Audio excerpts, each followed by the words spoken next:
Yeah. And I guess like I know we initially wanted to talk about something else, but then I kind of was working on this roadmap, and then I wrote down the things that we want to do to move along. And during writing this, I came like, okay, probably the next best thing then is to define the problems that we come like that would come with this, or the things that we want to solve for when we write down the stuff that we want to do. So let's say we want to launch this, I don't know, consulting thing, and we're decentralized. So a really good thing would be to Hey, mute. What he's doing there, but I'll put him on mute. Anyway, so I got distracted by Jason cleaning up his room there.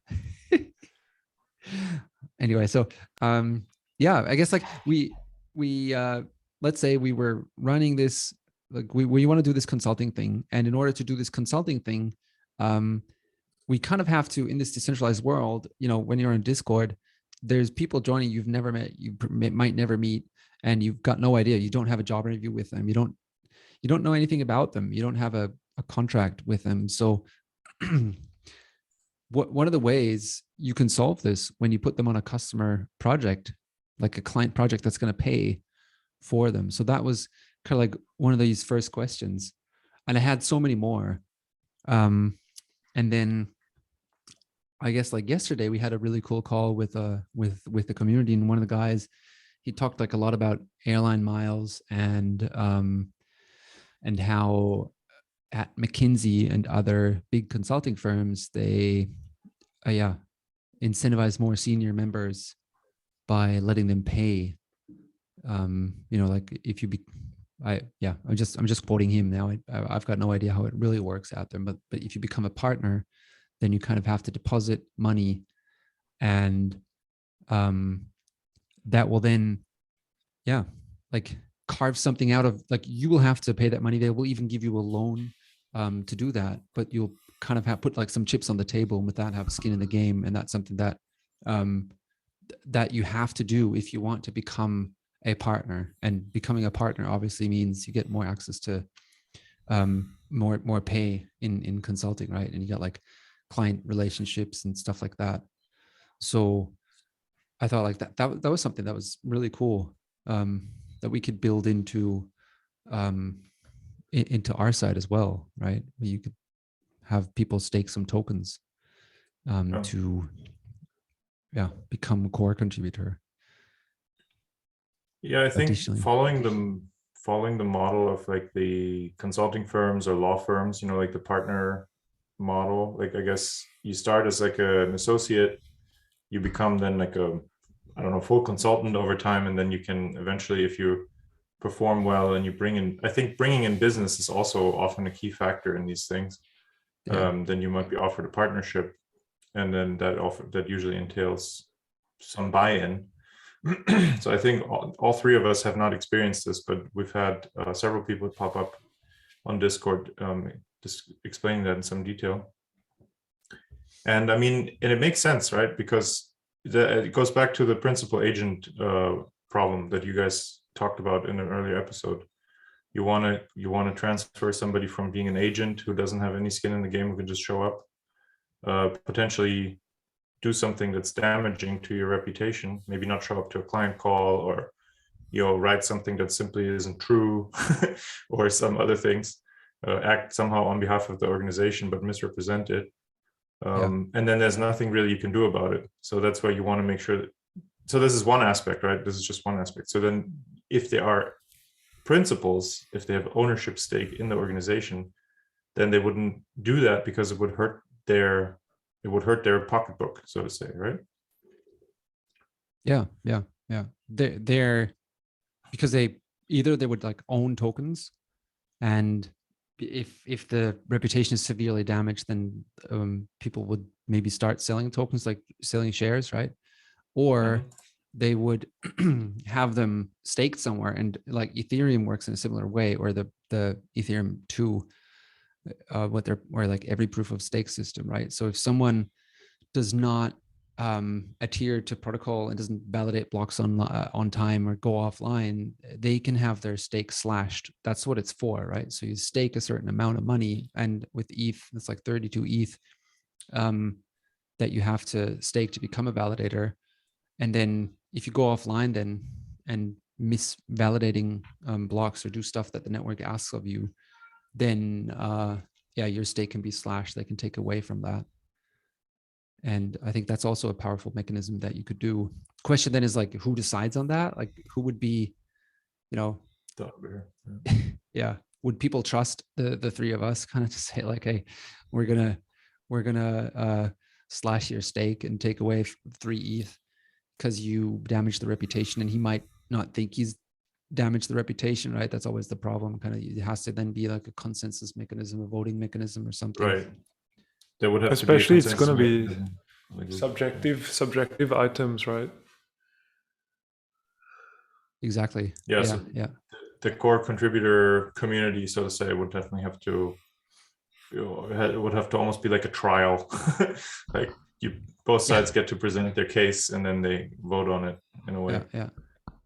But so this is like the extreme case, right? So putting this mechanism in place where there's a potential threat, and maybe it's not even I don't think it has to be necessarily a big threat, because I don't think you need really fear to reign. I think just aligning the incentives for reward is, in my experience, the most powerful thing you can do.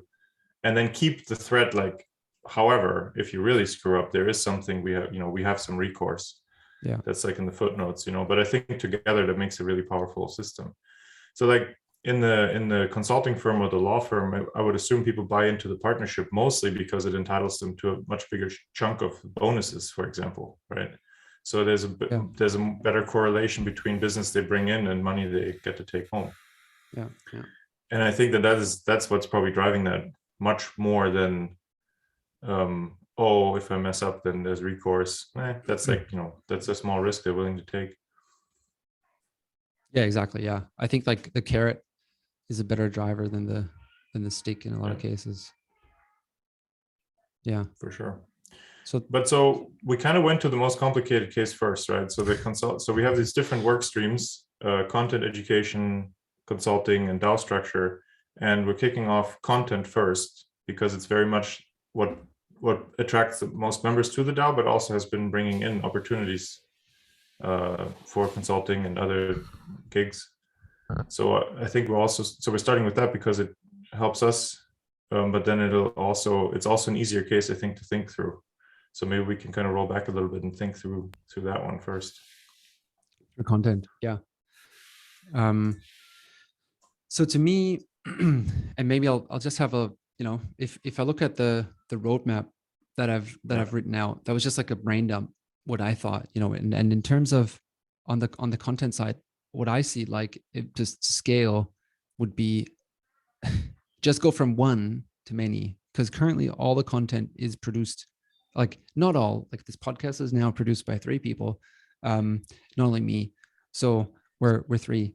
So that's good. But in terms of articles and Twitter and YouTube videos and all of that, I'd like to move that to more people, right? To get more people to do this kind of stuff.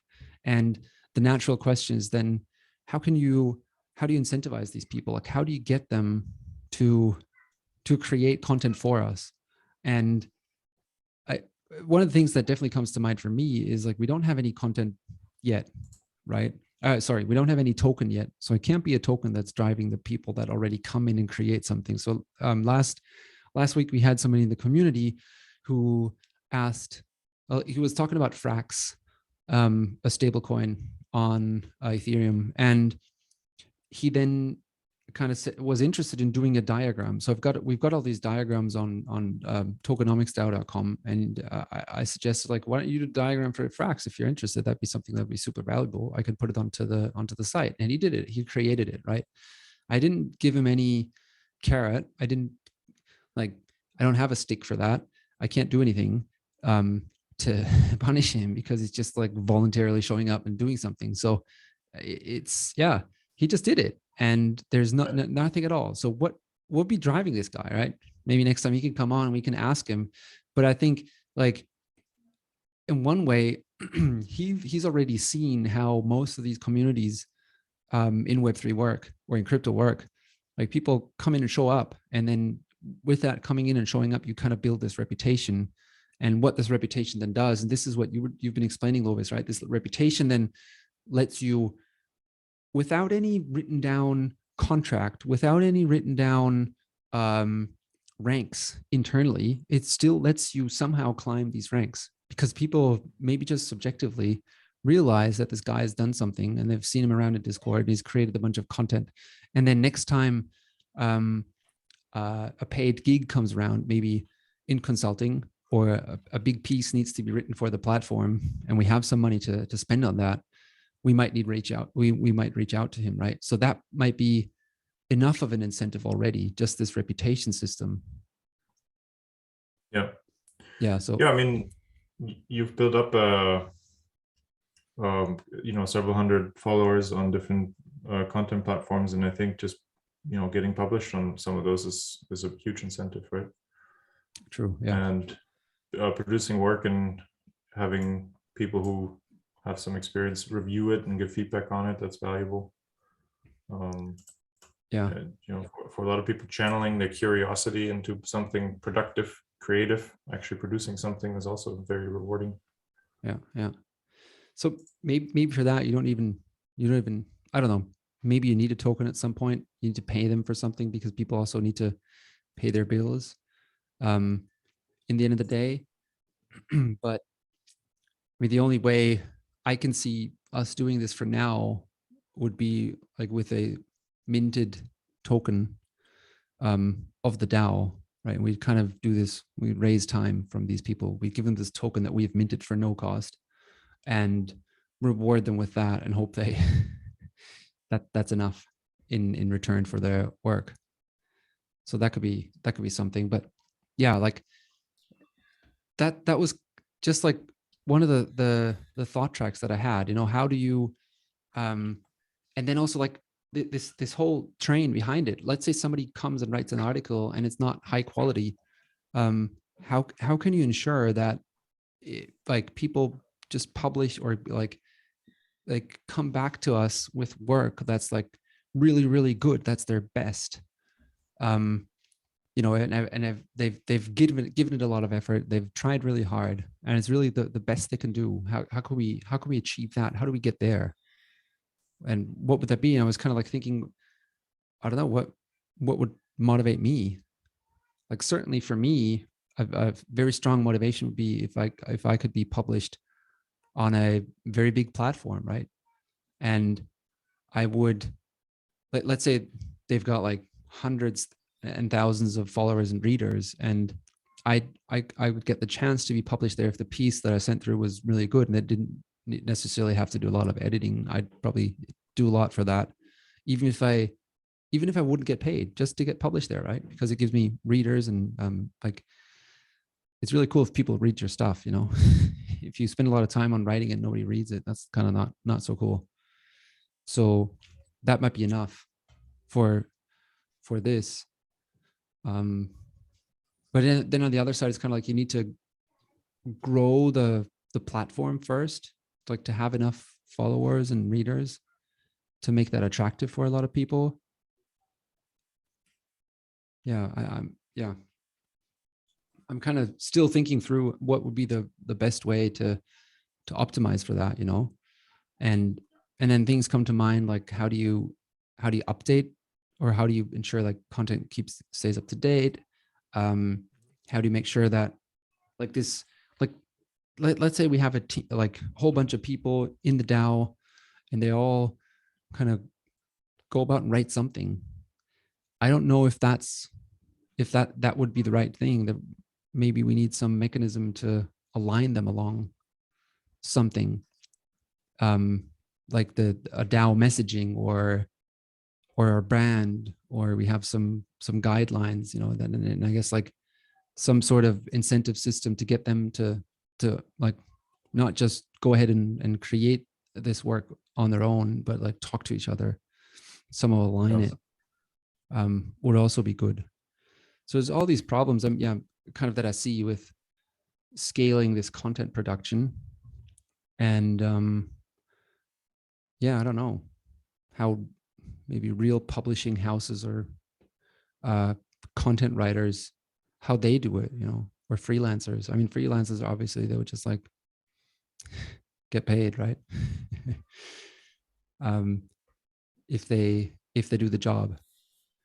So in our case, I guess a big part of it would be the mission, let's say quote unquote mission, right, of what is the Tokenomics DAO about. And if it's attractive, people come and they want to be part of that. They want to put their energy behind that that message and to push it along in whatever direction, right? So having a good manifesto that allows people to know, okay, roughly and specifically, like broadly, and then also down to some micro levels, right? Like what is it that this DAO is trying to achieve? Then they're boundaried, and then they know, okay, within this boundary, they can actually they've got free reign within this boundary to try and make something of value, right? Then it's up to us somehow to then filter through and make sure these pockets of value get built up in a nice, coherent way, right? That multiplies and leverages. So I think the sticks and carrots are super important, but also the overarching mission, right? To bind everyone together, the call to arms somehow has to be a clear one, a good one, right? The story, right? The overall story. Yeah, exactly. So it's something, it's a bit of a, secret sauce sort of thing, right? You have to get it right. And once you do, you're hoping that, the people will come because they believe in it and they want to be part of that tribe, Yeah. I mean, how do you do that? Right. Well, I mean, it's already happening, right? But at the moment, if it's not defined, then people kind of project whatever they think into it. So yesterday in the consulting call, one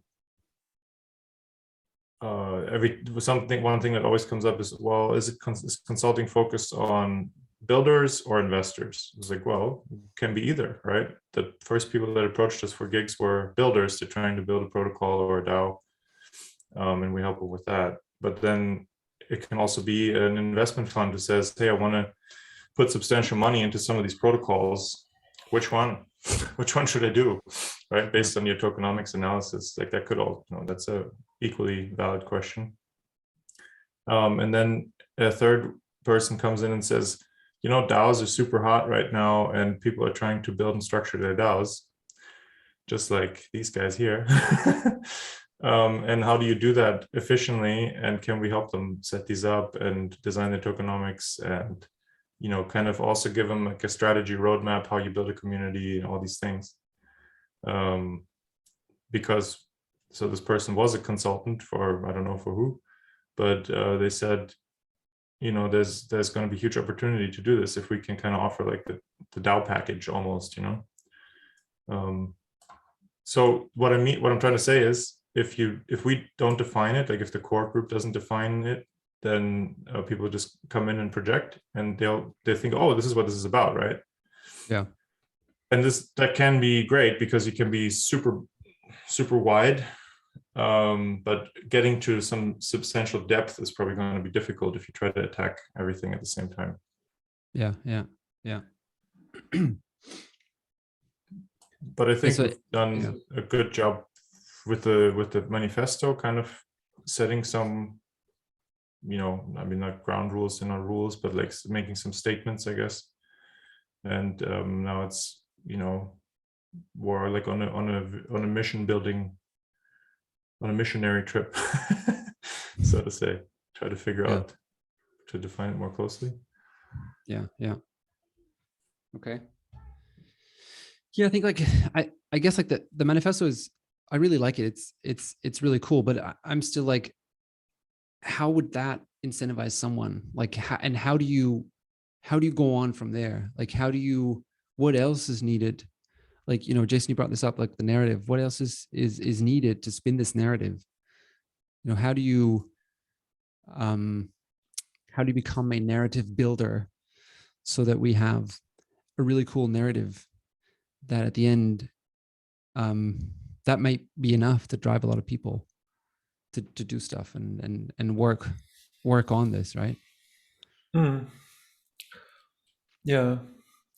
I guess having a template to see how, like if I was someone new, right, I somehow stumble across Tokenomics DAO, I read the manifesto and I think, wow, these guys, they're pretty cool. What they're trying to do is, I'm interested in it as well.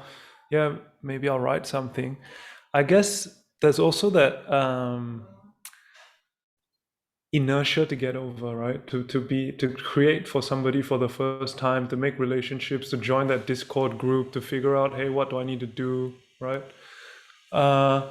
So maybe having some sort of template so that they know, oh, this is how a previous contributor has done it, and after he's done it, this is what he gets. Like he's been published here and there, how many views he's got, they give tokens, etc., right? Like that's something we could also do to make sure that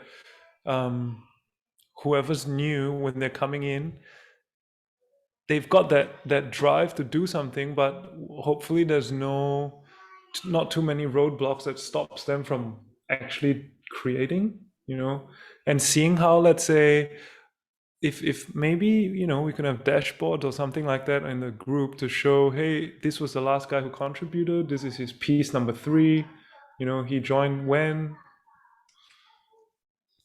Mm-hmm. But yeah, I'm not sure exactly, I can't say exactly how it should be done. I mean, maybe I think a lot of it's trial and error, and maybe there could be a way for like people who've gone through, like, we're starting this cohort where we're trying to take a month or so to bring people through this first cycle and give them the chance to become contributors.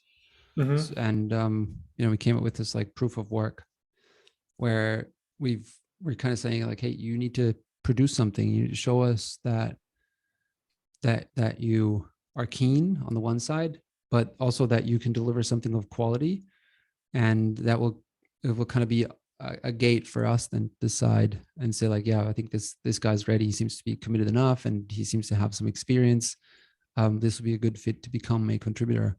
And maybe a way could be then, because that's what you're saying, right? Somebody who's made it to this contributor rank or maybe even further, that we could get then them in a way to run the next cohort, and or like we can do the next cohort again, but maybe we can get them to come on and talk about it, how they've made it up and things they've done, right? And yeah, what were the roadblocks that and how did they manage to get over them, right? And they can even act in some ways as shepherds to help these new guys come through, And I think that's also something we should think about, like how to incentivize these guys who have already done something, right? How do we incentivize them to help others do it in their own way, So that's something we can also think about. Yeah. So Flo, I tried to share my screen, but I'm not able to. But I was gonna put up basically that chart, the flow chart that we've built the last few days with the proof of work, because I think Jason hasn't even seen the latest version of it. I made you a co-host. I'm not sure if that helps. Yep. I didn't find helps. Okay. There you go. Yeah. So long description of how to become a contributor, but basically it's all distilled into this flow chart, Jay. So yeah. Proof of work means you either create something of value that's new, or you share something that you've already done, because so lots of people have written already cool stuff, and it would just be a matter of kind of coming in, joining the cohort and say, hey, look, this is what I made, and it proves their skill level, right? It's all about quality, right? Level 1 is proof of quality. And so this kind of gives you then access to what we call shadow mode right now. So you're not a full contributor yet, but you get access to a lot of it. You get to kind of see behind the scenes, and you can contribute in many ways by helping doing kind of back office tasks, or maybe being a co-author on some pieces. Then here, so in this level 2 is all about proving your commitment, right? So only because you can write and you have knowledge doesn't mean that you're committed to showing up over and over again, right? And once then I guess we haven't like clearly defined necessarily what then the step is to get to level 3. And you'd probably join one of these work streams, right? So these are the 4 work streams. And say right now we're discussing kind of the content one.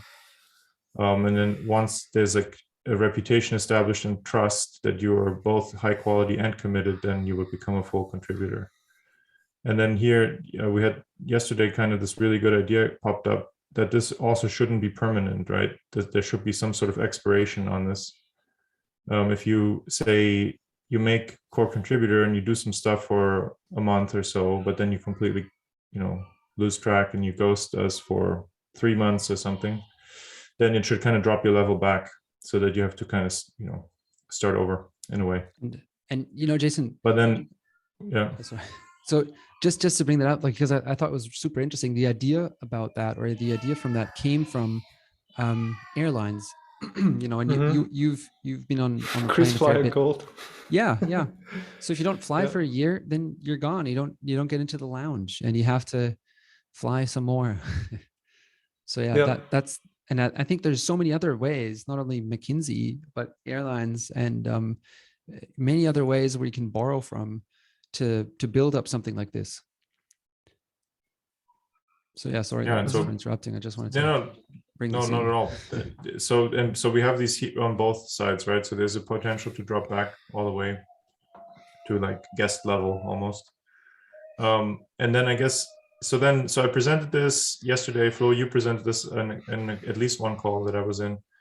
And then people are like, yeah, cool. Like, how does the token weave into this? So once we have a token, or even a dummy token, like, doesn't really matter. So for that purpose, how does it play a role? Because some people are like, well, can I kind of skip this part if I stake tokens, for example? Or is it an additional requirement? Like, for example, to join the cohort, you have to show your work, but you also have to say stake whatever X tokens.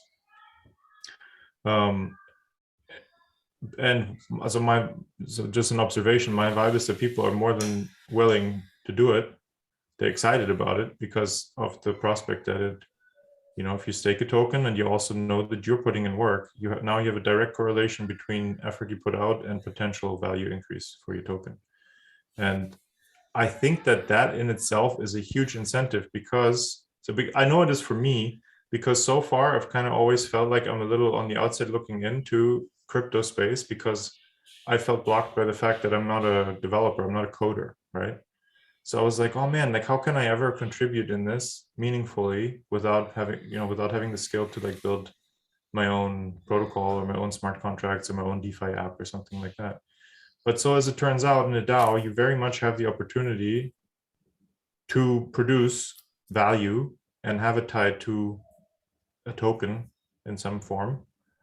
And that's awesome, right? That's super cool. So if I put whatever, $1,000 worth into this token, stake it, and then I work my butt off to make this awesome, and I bring in all my friends and I recruit more people and I bring in business, then now I know, whoa, like, I'm bringing in so much business, like my token value is going up and up. And then in addition, there's of course also just straight up reward for work, right? Well, we can pay people to do work, and then there will be client engagements where clients pay. So, I think the incentive structure is, the upside potential is huge, right? Yeah, and maybe that would even like give you access to, let's say you stake your tokens, and the assumption now is like just that the token price goes up, but maybe staking your tokens and do that for a sufficiently long enough time would give you access to a share of the revenues that we make, right? So every consulting gig, we of course want to pay the consultants, but since we've done the connection and we have this whole reputation framework built up as part of the DAO, I think the DAO should get a piece of this, right? And of this consulting revenue, shouldn't be a huge piece, but a bit. And maybe that bit and other income streams that we have could then be distributed to people that have staked their tokens maybe for the longest amount of time, or they would get a bonus on that, like the longer they have staked their tokens. So I think there's some cool ways you could do this to make Yeah, sure I that mean, people are really happy with this and you stay. can pay a yield on tokens, right? So that their holding increases over time, and then that might be a very simple way to basically reward the long-term holders more. But you're thinking more like maturity, right? So you're like, well, if you stake it for 3 years, even if it's a smaller amount, that's worth more than if somebody comes in and stakes 10 times that for a month. Because I'm always thinking about fairness, right? Because I don't really like these models where the guy who has the largest amount of capital can like easily fork out. I mean, of course, he's taking risk and he has opportunity costs in that. But I also think it's worth rewarding the duration somebody's willing to lock up, and that kind of in hindsight duration. And I read this interesting article today, and the guy argued like that there's these models where you lock up your tokens into the future, and he didn't really like that model that much. Is that the article you linked on Trello? Yeah, The I think so. VE tokens, right? Yeah, VE tokens. Versus alternative. Yeah. Yeah, And that so was interesting read.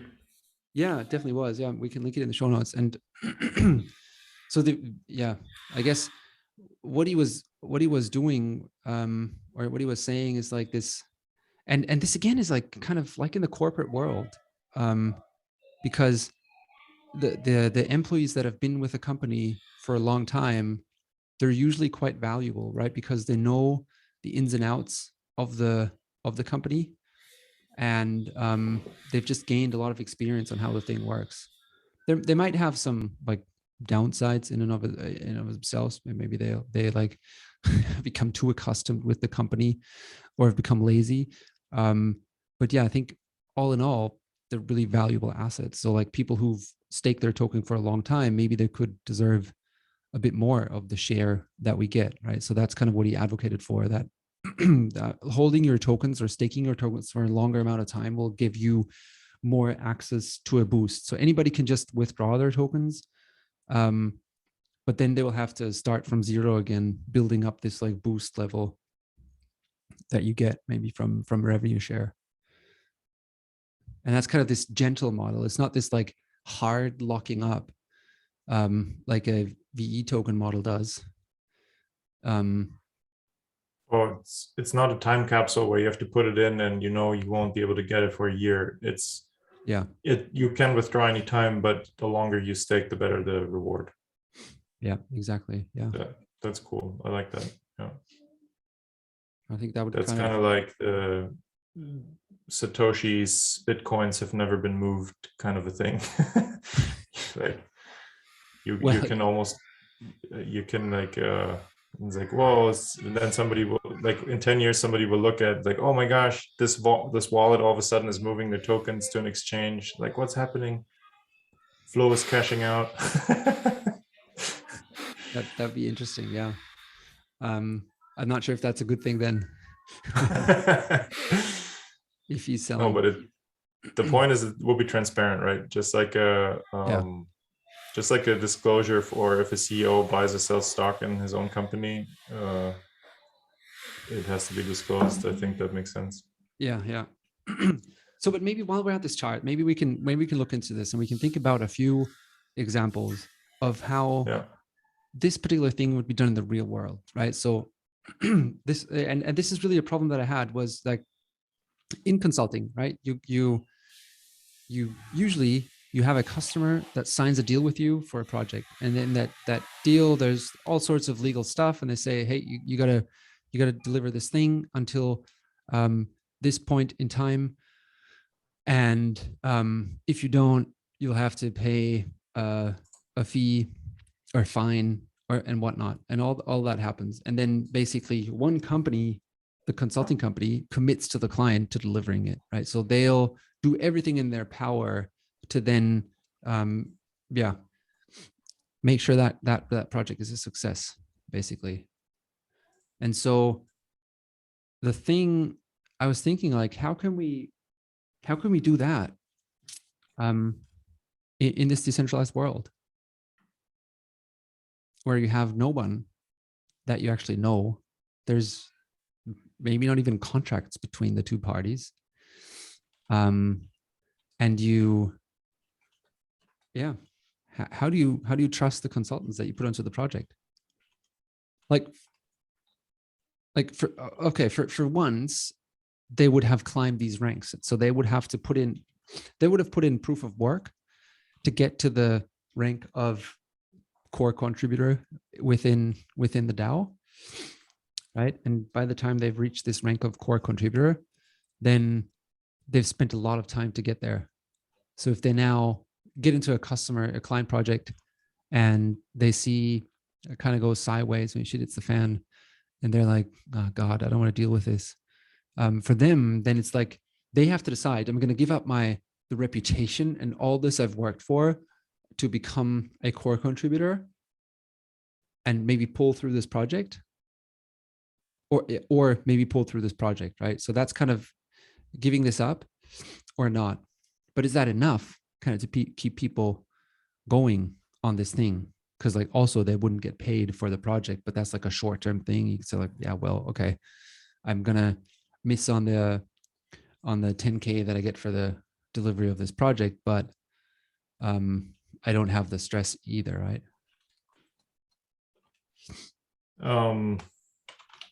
So there was skin in the game from climbing the ranks, I guess. That's the first thing, right? And Your reputation is on the lose line, basically, right? Yeah. And then, but there's also another thing. So this is another idea that one of the people yesterday on the call brought in, was even within the core contributor level, there could still be even more ranks. There could be like senior partners, so to say, they're not really running client projects. They're just managerial, like not managerial, but like if a consultant has a problem, they would be available to help, right? So rather than them ghosting the client, they would have somebody to turn to and say, hey, help me fix this. And I think typically if somebody makes it to that level where they're trusted with acting like a principal, I think that I honestly can't imagine that it would be a problem if given that they had to go through this process and they have also capital at stake. And especially if the premise is not that they would go off and run a project by themselves either, right? It would be, hey, there's a client project, build your team from shadow mode people for back office stuff, and maybe add some more core contributors to your team, and you guys do it together.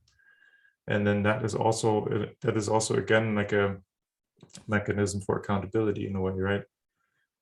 Mm-hmm. If nobody knows that you screwed up, then did you really screw up? But if you're working in a team, then I think it makes it even. So what you're saying is like you kind of don't need this whole legal structure that McKinsey and Deloitte and Accenture have, or like the employment contracts and stuff like that. Well, I think you need them as far as making clear what the rewards are for which actions, and for delivering what work, and what kind of to also communicate the expectations. I think you do need them for that. I would be surprised to find out that McKinsey has to litigate against their former employees regularly because of missteps.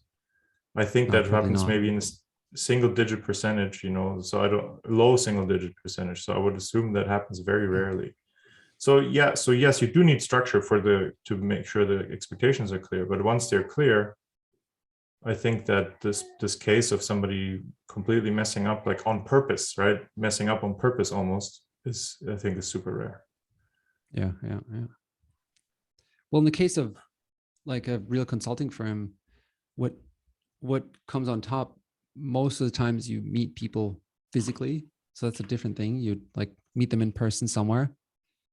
And that often has like a different kind of, at least for me, or you see it on Twitter. There's always this like, there's stuff you say to people on Twitter or people say to people on Twitter that they would never say in real life. Yeah, true. So that's something we don't really have here. We don't have that real life aspect with a lot of these people. So yeah. You mean within the DAO, or you within mean the like DAO? yeah. Yeah, and then Okay, is I mean, add to there that- something? Sorry, I just want to ask: is there something that we definitely? I mean, of course, with the nature of it, right, where everybody's working from across time zones, far, far away, right? But maybe is there any ability to think about maybe encouraging meetups and stuff for members of the DAO that are in the same area or that might be traveling, and taking the opportunity to get to know each other face to face?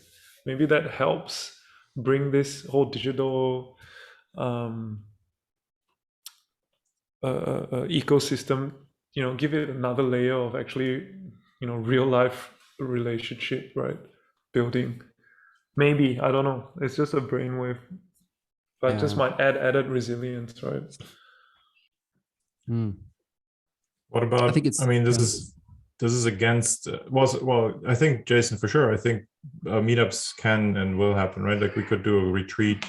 Doesn't have to be free, right? But we can also say, hey, we're going to the Ethereum conference in Dubai. Whoever's going, let's meet up. It can be very informal.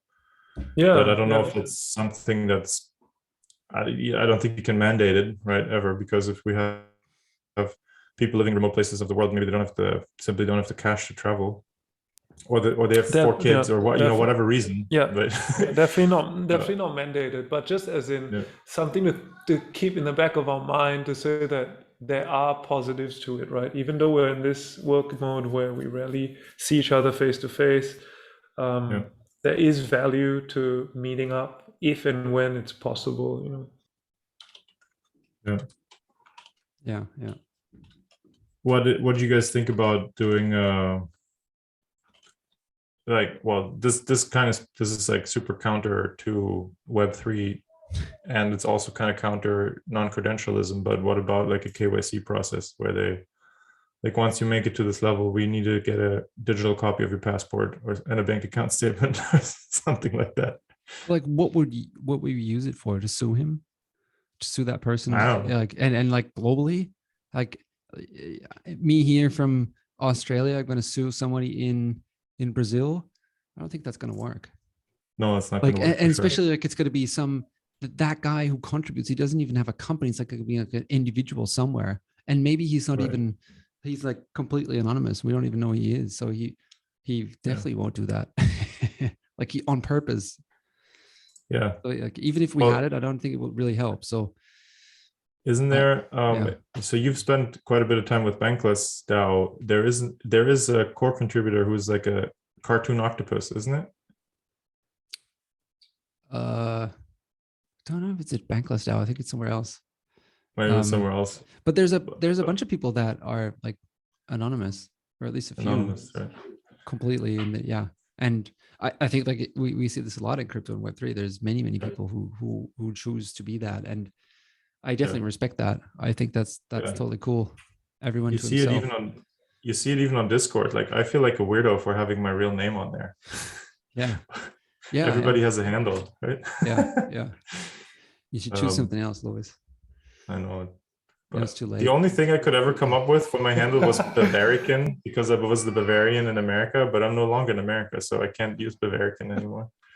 And if you change your handle, you'd have to claim ranks again, right? So so what do you guys think about this? Like it's still fresh and new, right? It's not really very established, but like on-chain reputation checks are becoming a thing, right? So where you can have your credentials, so to say, on chain, and it can be completely anonymous. and we can also contribute to those, right? So this is another thing that we didn't mention yet. So for going through the cohort, for example, you can also get a proof of attendance, like a digital proof of attendance to your wallet, for example, which can also help you build reputation for other projects theoretically, right? Because it's like, hey, if somebody is a core contributor at Bankless DAO or one, I don't know that many, then, and they would come in and say, hey, I love what you guys do. Can I contribute? It would kind of be difficult to make like this very established person jump through all these hoops, right? So maybe their reputation somewhere else counts for ours as well. Yeah, I really like this like on-chain reputation, because like especially I think the really cool aspect for us personally would be that like, you know, we said earlier that a core contributor not running away on a client project that goes sideways, he wouldn't do that, or the driver for him to not do that would be that he essentially has his reputation on the line. Now, if we also know his like outside reputation, or the reputation would be on chain in a way, yeah, maybe that would even expand it beyond that. I'm just trying to think through how that would work. Could we send him an NFT in his wallet, or like a non-transferable token that he can't send away that says like, this guy has fucked up a project, and he can't get rid of it? I don't know. So yeah, definitely, I think on-chain reputation checks is cool. If somebody has that and you know, has like there's this Degen score website, you know, you can go there and log in with your ETH wallet, and then they generate some kind of Degen score based on what you've done in the ETH ecosystem, like what yield farming you've done. And I mean, because they can see it all they could see it all on chain. So if somebody then has that, yeah, definitely, I think that'd be cool. There's also Apeboard for cross-chain. They do like hundreds of chains and protocols, and they it's called Apeboard. And I think I don't know if they have an ape score, but it's I think the idea is similar. Like you can, like, because they advertise in like ape safely, like do it, you know, like this is a safer choice. This is this is more crazy ape stuff. So, but so I guess fundamentally the problem is that these systems are all new, right? And what we're trying to do is also new and fresh. Tokenomics overall is still fresh and nascent. Nascent is the word that everybody likes to use. So I think we just have to jump in and use it, right? Trust it in a way and say, yes, we're going to do on-chain reputation, fully knowing that there's not going to be people who have like super well stacked, you know, resumes on chain yet, basically like digital assets representing that. But if we don't start trusting it and using it and also contribute to that, then it also will never become a thing in a way. And I guess like there's also like not a lot of things that are on chain, to be honest, you know. I mean, my Degen score is terrible because I don't do yield farming that much. And but I could maybe send them my Medium or my Substack, and that'd be something, but it's not on chain. But then we start going down this like you know, we kind of go against what we said in the manifesto, that we're non-credential. Yeah. Well, but I guess to me, not credentialist means that we don't require credentials. If somebody comes in and says like, I have these credentials, then that's cool. Like, I'm not going to block out people that have credentials. But like, we don't require them, and anybody can come in. So if somebody has 0 credentials, but he writes a brilliant piece on tokenomics, totally, man. Like you're a contributor. If he then hangs around and joins and shadows on consulting projects, I see no reason why he would take any longer to become a core contributor than somebody who has a Degen score of 5,000. I don't know if that's a good or a bad thing. To me, the non-credentialism is about access, just like you said. So basically, it means if you come blank you have, maybe this is the first time you find out what a DAO is. Maybe this is the first thing you do in Web3 space, which we've had people like that show up too. They say, oh, I'm still super new, but I'm learning. This is super interesting. Then this process basically guides you through to build, to get your start, right? To get your reputation built up in our ecosystem. And then by using an on-chain reputation thing, we could also make it cross ecosystem, cross whatever you call it, cross chain. So that's cool. I think issuing these proof of attendance is in a way a credential, right? But I think it's necessary. And the cool thing is, it's not about having gone to an expensive college or having had any kind of privilege. It's literally about showing up and doing the thing. And I think, to me, that's like as close to equity as you can come, right? Like you have like equality, equity, you know, these buzzwords. You would give anybody a chance, and if they do the thing, then awesome, right? Yeah, I'm totally for it. Everybody should be able to like start and get to that. Yeah. Okay. Yeah, I think that's good. That will help us and help us like attract more people and make it really fair. Because I think that's really, really important. I think because there's lots of people that come in to the DAO and say like, oh, I've got no idea about tokenomics, but I want to learn about it. And I always think like these people are sometimes more valuable than the people who spent their whole life in, in academia and have like formal education in economics and all that, because they might not be as committed, not as excited about this. And somebody who like comes in from the outside and has no knowledge, he might be willing to spend all this time to learn about it. And I think it's more like how passionate is somebody about this and willing to commit and dedicate time. So we can and that's the cool thing. This will help us like to funnel. We can sort of, in a way, filter out the ones that we want to have join and do stuff, and the ones that don't seem to be, too pumped to do stuff. So what do you got there going through this? Well, so I just try to keep some notes over what we're talking about, because I know we're going to want to act on some of the stuff that we're talking about. So I just took a note of non-credentialism is about access, not about the reputation coming in. Now, if you have reputation coming in, that might be a way to kind of jump the ranks a little bit, but that's I think that's almost like a case-by-case basis. But I think the cool thought is, if we believe in this on-chain reputation building, digital identity thing, then that's one thing we need to weave in here, right? So by giving kind of, when you pass through one of these QA filters, you get a proof of attendance of some sort, or NFT or whatever it is, token, and that helps you build your reputation in our ecosystem. But we'll also try to put it on chain, that it can also potentially help you with other ecosystems as well. The problem is like, I mean, I don't want to go into this like on-chain reputation now, but I don't think there's a real solution for it yet.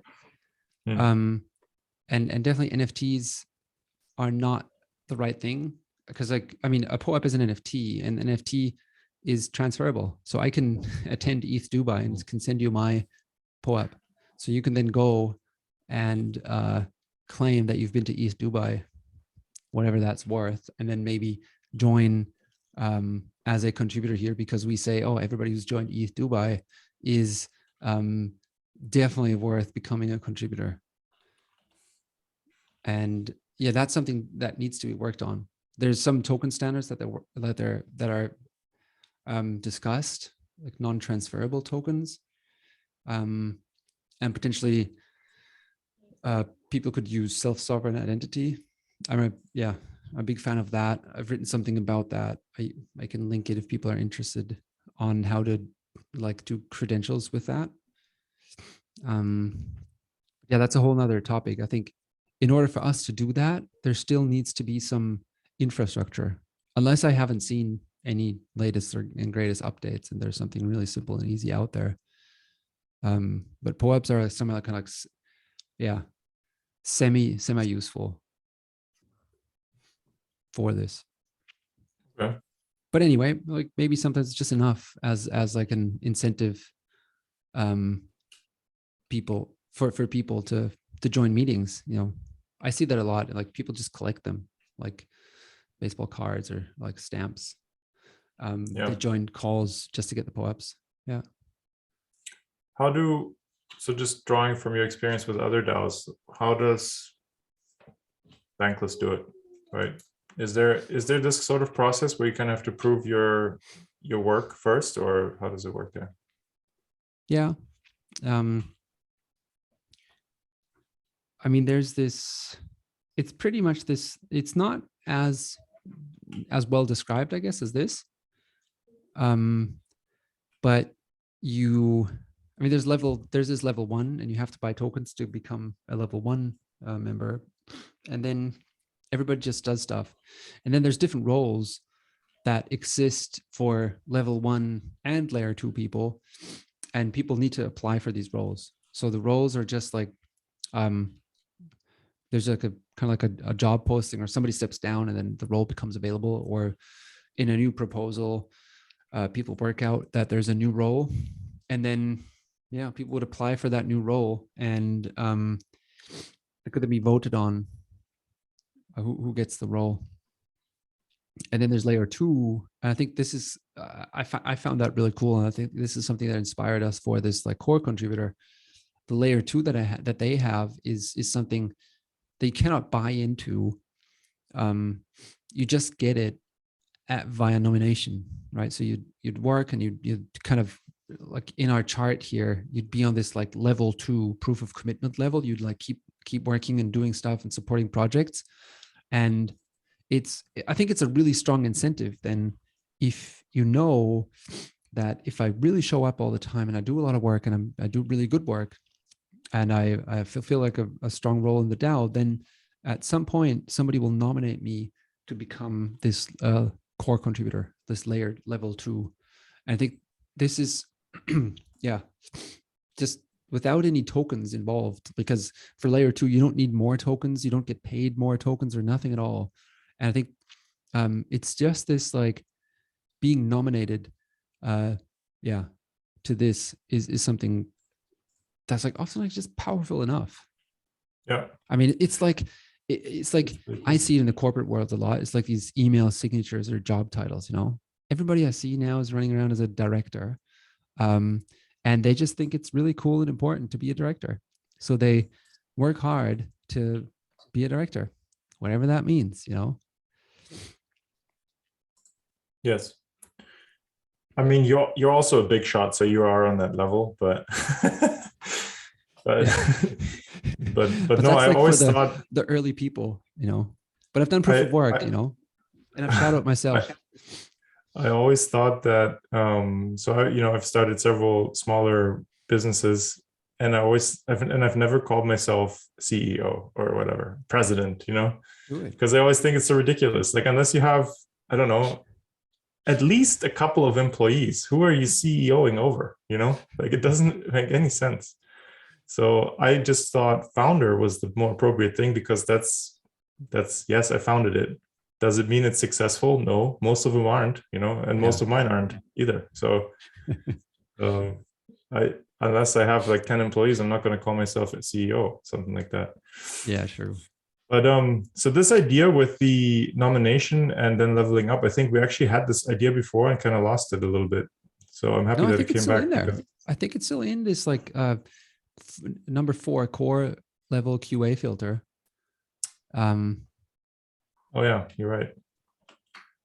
It's like core. So there was an idea of either kind of completing like a capstone project, but we never defined what that could be. Yeah. Then the core promotes the candidate. Yeah, you're right. Okay, but I guess I just forgot about it. Yeah. I think that is a very powerful mechanism. So I joined a big charity group in Texas, and you basically could join as a member, but even So you would go to a couple of socials. There would be 2 socials to introduce yourself, and your job was to find the director, make friends with them, and then have them nominate you to become a member. And so the simple thing that it did, and you also had to pay the annual fee, which was like, I don't know, $500 or $1,000 or something. And the simple thing that it did was you would be driven to show up to these things because you had to meet these people, because you couldn't just buy your membership. You had to get somebody to nominate you. And then the process is pretty easy. I mean, they didn't usually turn anybody away. I mean, they were happy for people to show up and volunteer. But it is an instant reputation thing, because now the core contributors' reputation is at stake. If you mess up, right? If you come and you swear, all you do is swear and stand around and drink, and you don't help with the charity tasks, then that director would probably come over and say, "What are you doing? Like you're here on my behalf." So that's. Yeah, I think that's a powerful thing. Let me see if we have any others that we can maybe look into.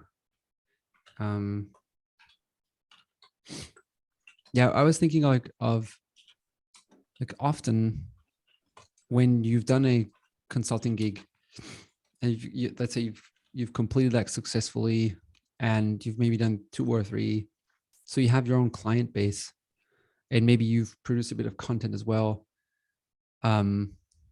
Right, so you'd be ready to do your own thing, and I think it would be cool if we'd find a way to stop that. Not by forcing them, but by making it so attractive to stay within this ecosystem, to not do it. And obviously, one of the ways could be like, I mean, if we as a DAO just don't charge that much from consulting gigs, then it's kind of like a no-brainer, because they're getting paid the money anyway that they work on, and they have kind of this reputation and the people around. But what else could we implement to ensure that somebody who's a core contributor for a while, has done a bunch of projects, has good connections, that he doesn't leave and start his own thing, but like stays? So there's one model that I know works well, and it's from a coaching business. And so basically they say we pay out up to 90% or something of the total revenues that people bring in. Mm-hmm. But it's a cake, right? It's a slice. There's so many slices to this cake. And there, for each, to complete each client, so to say, from bringing them in, well, finding the lead, converting the lead, actually performing the consulting service or the coaching service, maybe upselling them on other stuff. These are all steps that have a bonus level or a reward level. So basically, you slice the whole engagement into 4 or 5 pieces. And if one person truly delivers all that, right? They found the lead, they converted them, and they're delivering also the project work and closing it out or upselling them in the future, then they will in fact get the whole cake, right? But if they say that, or if one person's super good at just bringing in leads, then maybe that entitles them to 15% of the revenue, and they might be happy with that because they're super good and can just focus on bringing in leads. If you deliver the client work, you might be entitled to 50% because that's, takes a lot of time. It's very, you work with these guys for many months. But that's what it's worth, right? That's what you're going to get. And only if you also do other things like converting them. So then one person might be super good at sales. They take the leads and they convert them. They sell them projects all day long. And that might be worth 15% or something, But once you add all the tasks up, it adds up to say 90%, and then the rest, the 10%, is for the DAO, so to say. Like, I'm not saying that that's the number. I personally think that actually the DAO contribution is worth quite a bit, because without all this structure and all this reputation building, you're basically stuck building your own reputation again for your own company or as a freelancer. It's very difficult. So And I also think from a it's client worth more. perspective, Yeah. like they More risk for the client, right? Yeah, they have this brand at least that they can trust. And this process actually, right? If we show this to clients and say like, this is how our consultants are selected, that should give them confidence in, in like potentially like doing a project with us, right? Yeah, exactly. Yeah. I'm just going to do an example here to illustrate my point. Yeah. What do you think, Jay? Yeah, it's good that we're going granular, right? And thinking about things when the people are actually doing what they're doing, and like Flo was saying, how do we stop these guys from leaving or doing something else? I guess when the time comes, having good communication with these guys, to always be touching base with them and somehow saying, hey, how are things going, just to get feedback, I think is also important. And I don't really know how we're gonna do that. Whether like right now, all these things that we're doing, the weightings that we're giving, right? This 10%, 25% conversion, 10%. Like, is that correct? Should that number be 20? Should that number be 5? Right? I think we'll only know once we start. And to get that information, it's really about. I know how this conversation happens, say, when I'm working in a corporation, right? Like, I know if I had a team there and I had to think about how to incentivize them, I know from day to day, rubbing of shoulders, talking during, informally, you kind of get a feel about these things, right? But for us, trying to do this systematically, we'll have to think about how to get that feedback somehow. Yeah. So, but like, still for me, it's like, let's say someone is a core contributor, right? And they've delivered work for quite some time. They built their own brand a little bit, maybe. They might at some point think that they can do better than this, right? So they don't want to give 25% to the DAO. They don't want to give 10% to somebody who brings in the lead, because they say like, Yeah, it's the classic thing where you just think, yeah, I could do this for cheaper. Like, I could do this, I could deliver this and keep more of it for myself.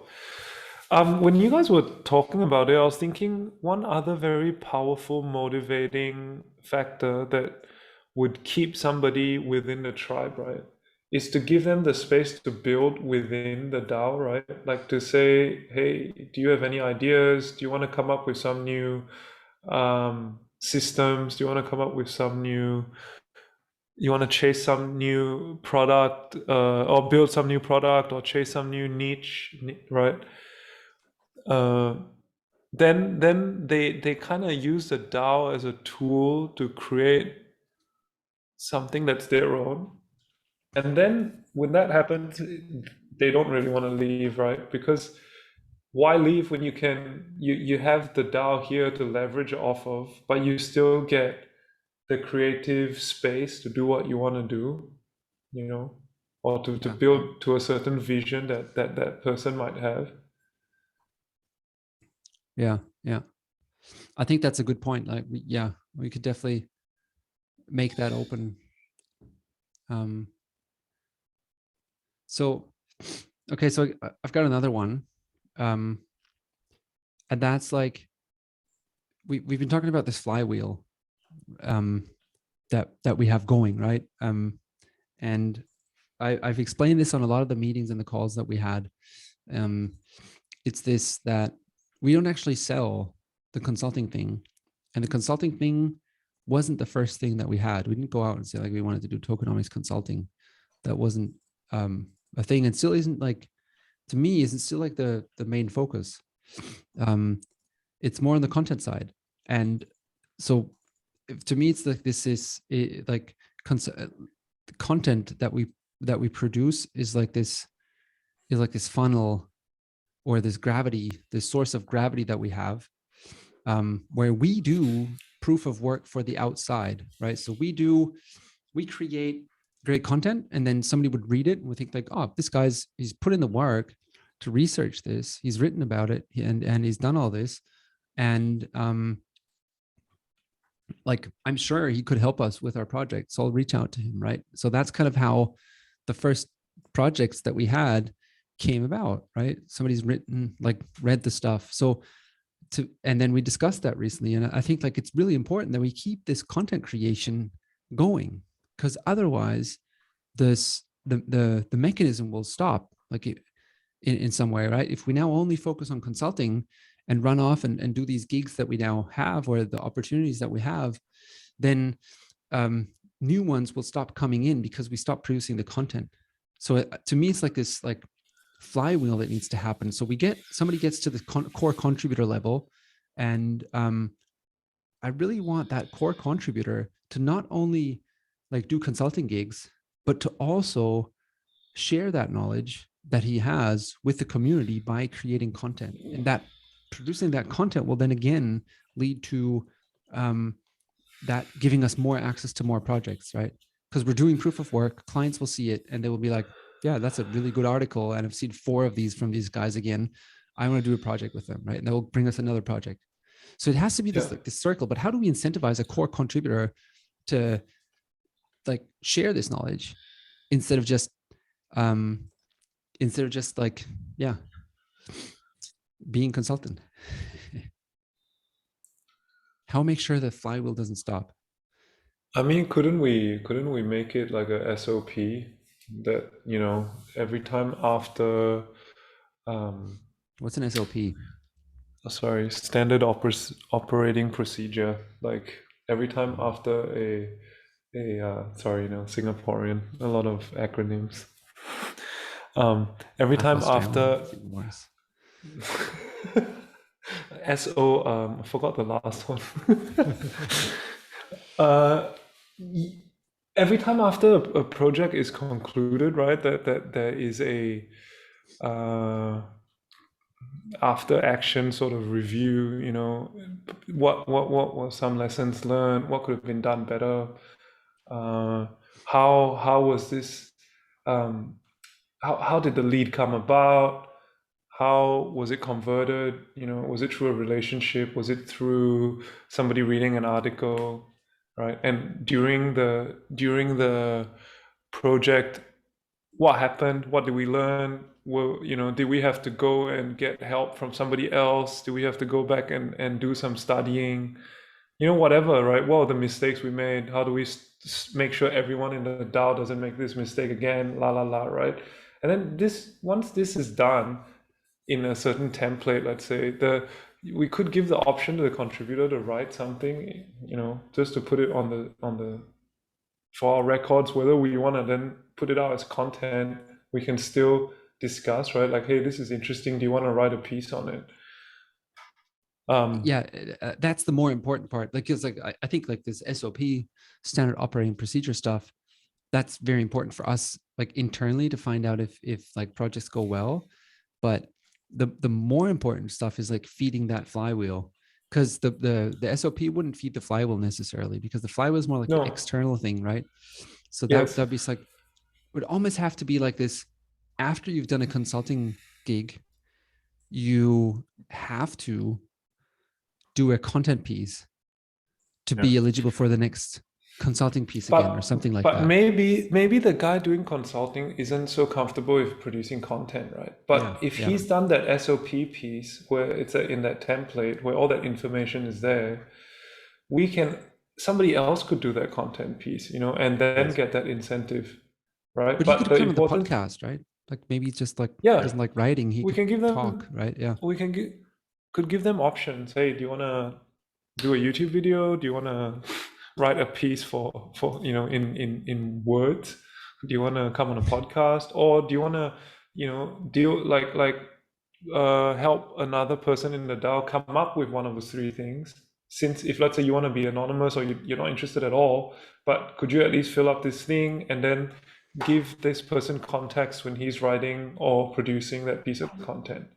Yeah. You know, because there might be also times when we have to remember that there might be times when a content producer, when a contributor finishes a consulting gig, let's say, and didn't learn anything. You know, it could have been something that's very simple, right? Then I don't know if then producing that content for the sake of that content would be useful for us to build our brand. And but maybe it doesn't need to be about the project. It could be about something else. But just like to keep that balance of like that. I'm just, my concern is that we don't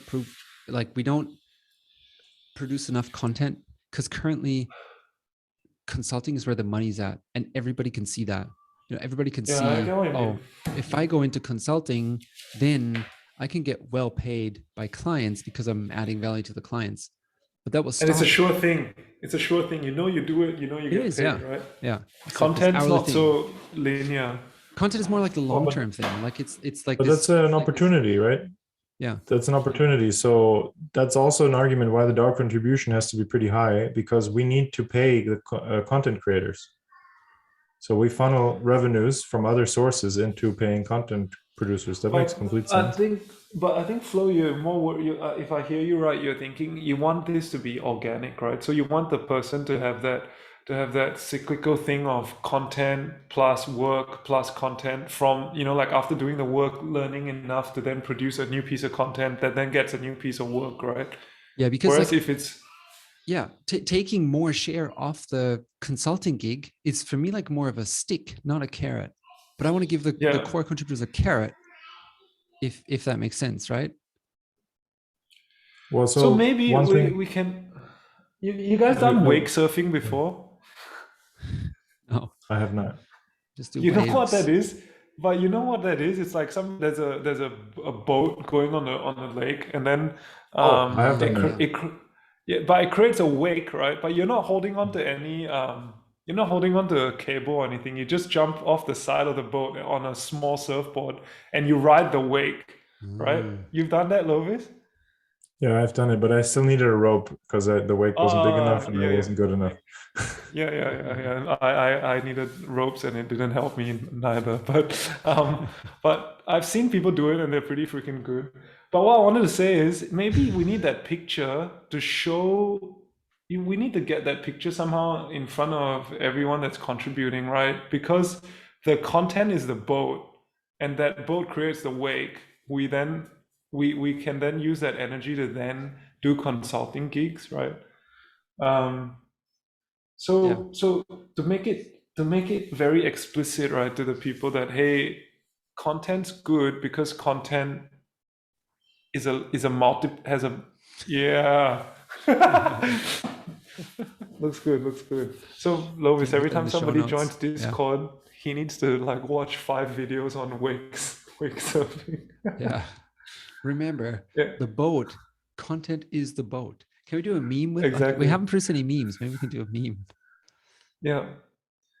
So then it creates that virtuous cycle of sharing the knowledge, getting that knowledge out to a wider circle, and therefore then having a bigger funnel to then do better consulting work, right? Yeah. I agree, but and maybe, maybe just the idea just hasn't come, but I think that could be a really cool thing to explore, because that would be really powerful if we get that incentive mechanism in for these core contributors to also create content. And content is sometimes sounds misleading. It doesn't have to be long form articles. Not everybody needs to be a writer, does want to be one, but everybody can talk. But be pretty simple to say, hey, added incentive is given if a contributor is asked for consulting after a piece of his work was read or listened to or seen, right? Like after, if say somebody's watched this podcast and then goes, I want Lovis to do this because I've watched episode 6, right? Then Lovis could do whatever he's doing, and the number of tokens that he's going to get incentivized by, right, gets a little multiple at the end, because this lead came in through piece of content that that person created, or every time a lead comes in through a piece of content that somebody creates, that content provider or producer gets a kickback or something. Yeah, It's that not, could be a it's cool not thing. possible to track. But maybe we could, I mean, we could survey clients. We could say like, hey, what was it that triggered you wanted to do? Yeah, but then you have an incentive to get the person in front of them to say it was their article, you know? Yeah. So Yeah, true. that's impossible to track, and also the reputation is not built from one piece, right? It's a collection of work that makes Many it. pieces. And, yeah. And it's the consistency builds the trust in the consumer, so to say, not necessarily a single piece that's awesome, right? Yeah. That's correct. And I think that's what we're going for too, is consistency. But so having spoken to a consultant yesterday in the call, I also being confronted with that thing, like very much saying like, yeah, you will also be asked to keep producing content. And the question really is only like, yeah, no problem, but what kind? Like, is it okay if I do a point of view, like 250 characters, like a couple of tweets, you know? Maybe I find a piece, an interesting published article by somebody else, and I just give my point of view on it. Boom, publish it. Is that good enough? And I mean, is it? Yeah. I guess so. Yeah. As long as it's like it like adds value. Yeah. And it's not just something, oh, this is such a cool idea, you know? Well, yeah, no, it has to be, well, this is interesting because it applies to XYZ, and that's why it's helpful for clients or for us. Or, I think yeah, but then I think totally this is simple. I mean, I think it will be easy to get people to understand why this is important. But then also because another question also was, so for proof of work in the beginning to get into the funnel, does it have to be content or could it also be, you know, because we'll have a marketing deck here ready soon. If somebody goes out and finds us a project that's, you know, they need help, they want to pay, so they bring in a client, could that also be considered proof of work?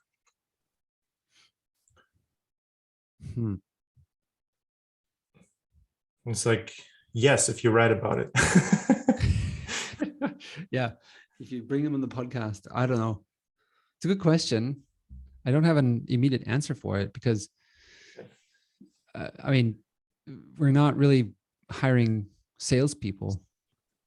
But there's people who are good at sales who are going to want to do that. They're going to want to contribute in that way. Yeah, but like to me, like content is the sales. I know. I mean, for sure. That's also my experience that that's a form of inbound marketing, right? You get the people come to you. It's a much more scalable and is a much better way of marketing. Yeah. And yet there will be people who will say, oh, I have 10 people I can sell your offer to. This is awesome. Like I'll go and get them right away, you know? And it would also be kind of silly to not take advantage of that. Yeah. No, I'm down for that. If people think they want to do that and we want to do that, that's cool. But maybe we'd have to see like what the projects are like, what the difference is like between the projects that have come to us because they've read the content and think we're good, or the projects that have been sold to. Because sometimes I could imagine like these would be like have like different relationships. Maybe. Yeah, I agree. I mean, I agree with Flo because, as in, not disagreeing with you, Lovis, but I'm just saying, I think Flo's right that the difference, the projects that come through different channels, different funnels might be different in nature. Not saying that one's better or not, but we will see in time. Because in a way, when somebody reads some content and then comes on board, it's almost like they're already sold. Whereas if a lead comes in with a person that it might not be so far along the line of being a qualified lead. 100%. But doesn't mean it won't get qualified by us, right? Yeah. That's true. Yeah, it'll be interesting, right? So maybe also we don't want people to bring in leads until they are level 2. You know, it's like, no, sorry, but you know, we're not interested in you selling our stuff until you're level 2. like shadow mode, you know. And what would they do? I mean, like once they've become a contributor, currently there's no avenue of contribution for purely sales, right? So would they, Not yet. like, what would it do? They would get into contributor level with their proof of work by bringing in a client or potential client. And then what are they going to do at that level? There's not much that they could do. There's no sales guy that they could shadow because we don't have any. So all the paths lead to content creation, or education, or like DAO work. Well, but if I they think. bring in a client, then that client, assuming the client converts, then there'll be a project to do, right? So then they can help on contributor level. They can then help. They wouldn't probably handle the project themselves, but they could help with back office tasks, research, you know, help working that client project. Yeah. And help the core contributor to do a good job delivering it. Yeah. And by doing that, right? I mean, this is also the question: at which level are you able to get someone? Well, this is again assumptions on top of assumptions, right? But assuming we'll do a revenue breakdown that looks like this for rewards. It's a very colorful pie chart for the ones not looking. Right. There's a colorful pie chart with a bunch of different things. Like bringing in a lead gives you a chunk, a conversion gives you a chunk, doing client-facing work, doing back office tasks would give you a chunk of the project revenue. But from which level are you able to earn revenue shares, basically? Is this only for core contributors, or is this beforehand? It's another thing we need to figure out. I think there needs to be a separation. Otherwise, there's no reason to become a core contributor. And like delivering this like quality and taking on more responsibilities. So maybe you could do it where then core contributors can tip or something like that. Yeah.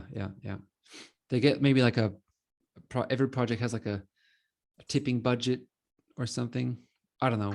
Or we had this idea, where people who shadow, they don't get paid on the first engagement, but then on the second one, they get like double the pay. Mm-hmm. Or you only get like a certain percentage. So maybe the shadowing is like you have different ranks, and then you've done shadowing for this amount of time, then you're eligible for like 10% of the pay, then 20, 30, and then it kind of moves up. I don't know. That's something we just have to work out, I guess, once we get there. And we also have to remember, right, like while we're coming up with these incentives and mechanisms, sometimes I'm not saying that we're going down the wrong track at all, but it's also just to keep in mind that the simple solution is always best, right? And the more things we put on, it might get confusing for some of the people, right? Yeah. So as simple as we can make it should also be a design criteria, I would say. Yeah. To keep that in mind. Right. So for me personally, these discussions are also only intellectually interesting to a point. Because once we have a model, I'm much more interested in using it and producing content and working client projects and building education, and so like there will be people who are fascinated by the DAO structure thing and going to want to optimize that forever, but it's not me, for example. Like I'm interested right now because it's very nascent to like build it from zero, but then once we have something that even remotely works, I'm happy to just drive the car rather than keep building it. And the cool thing is, I mean, we're doing this, we got this cohort, and the cohort will bring people into this level too. And we don't have a token yet, right? So there's still a lot that we can design and work on. So I think that's going to be the interesting thing. We can really trial this and get to that stage, and then figure things out. Yeah, I think on that note, we've done like almost an hour and 45. So I think good brainstorming session for today. Recorded brainstorming session. Cool. I think that I hope that was useful. I found it useful to go through the stuff. that we're discussing. I'm still working on this article. By the time the podcast comes out, it's probably done. So yeah, you can then read about it out there. So Yeah. thanks for listening. And Yeah. comment and give us any help you might think we might need, because any input's good for us at this point. Exactly. So we have regular calls scheduled at this point, several times a week. Anybody can join a Discord and jump on the calls. We even have them spread out over all the time zones imaginable, so it's pretty easy. And yeah, come and tell us. Maybe there's already a model and we can just plug and play it, and we don't have to think about all this stuff. We have to have something cool. Exactly. Yeah. Anyway, good. Cool. Let's wrap it up. And Thanks, everyone.